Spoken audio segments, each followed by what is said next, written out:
દાહોદમાં ભાજપમાં આંતરિક ભડકો જોવા મળ્યો અને પીએમસી ચેરમેન પદની ચૂંટણી મોકૂફ રાખવામાં આવી છે.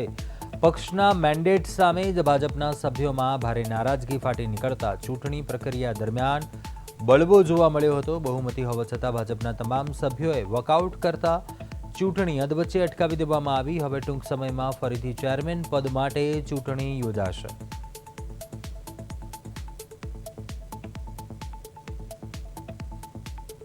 રોજ બજાર સમિતિ દાહોદના સભાખંડ ખાતે સભાપતિ અને ઉપસભાપતિની ચૂંટણી અંગે સભા બોલાવેલી હતી. જે બાબતે સભામાં હાજર રહેલા સભ્યો ચૂંટણી પ્રક્રિયા શરૂ થાય તે પહેલા સભાખંડ છોડી ગયેલા હતા.